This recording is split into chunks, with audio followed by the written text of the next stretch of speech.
वीरप्पन के नाम से प्रसिद्ध कुंज मुनिस्वामी वीरप्पन दक्षिण भारत का कुख्यात चंदन तस्कर था। चंदन की तस्करी के अतिरिक्त वह हाथीदांत की तस्करी, हाथियों के अवैध शिकार, पुलिस तथा वन्य कर्मचारियों की हत्या व अपहरण के कई मामलों का अभियुक्त था।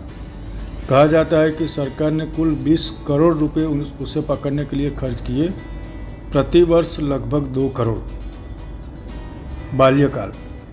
कुंज मुनिस्वामी वीरप्पा गौडन उर्फे वीरप्पन का जन्म 18 जनवरी 1952 को प्रातः 8:70 पर गोपीनाथम नामक ग्राम में एक चरवाहा परिवार में हुआ था। बचपन के दिनों में वह मोलाकाई नाम से भी जाना जाता था। 18 वर्ष की उम्र में वह एक अवैध रूप से शिकार करने वाले गिरोह का सदस्य बन गया। अगले कुछ सालों में उसने अपने एक प्रतिद्वंदी गिरोह का खात्मा किया और संपूर्ण जंगल का कारोबार उसके हाथों में आ गया। उसने चंदन तथा हाथीदांत से पैसा कमाया। कहा जाता है कि उसकी जीवनी लिखने वाले सुनाद रघुराम के अनुसार उसने 200 से अधिक हाथियों का शिकार किया होगा। उसका 40 लोगों का गिरोह अपहरण तथा हत्या की वारदात करते रहते थे, जिनके शिकार प्रायः पुलिसकर्मी या वन्य अधिकारी होते थे। वीरप्पन को लगता था कि उसकी बहन मारी तथा उसके भाई अर्जुन की हत्या के लिए पुलिस जिम्मेदार थी। वीरप्पन प्रसिद्ध व्यक्तियों की हत्या तथा अपहरण के बल पर अपनी मांग रखने के लिए भी कुख्यात था। 1987 में उसने एक वन्य अधिकारी की हत्या कर दी।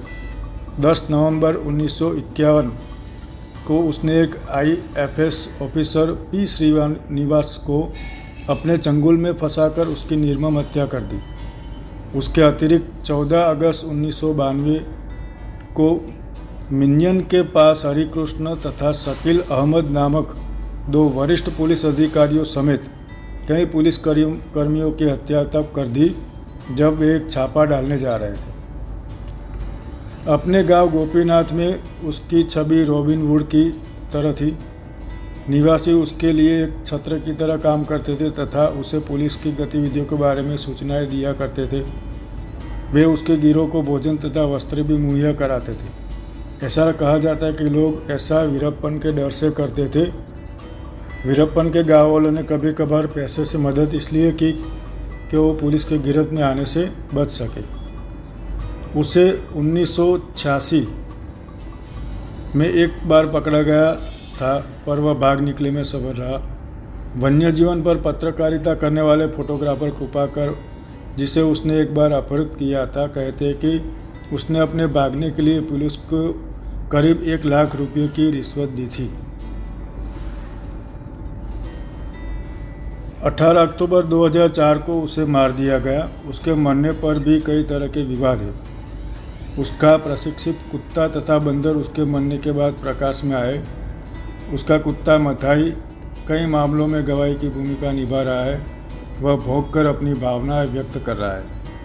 वीरप्पन की पत्नी का कहना है कि उसे कुछ दिन पहले ही गिरफ्तार कर लिया गया था। वीरप्पन ने कई बार चेतावनी दी कि यदि उसे पुलिस के खिलाफ किसी मामले में फंसाया जाता है तो हर एक पुलिस वाले की ईमानदारी पर उंगली उठा सकता है, उसके कारण उसकी हत्या। तो इस तरह वीरप्पन की मौत हुई थी। यह है वीरप्पन की स्टोरी। नमस्कार।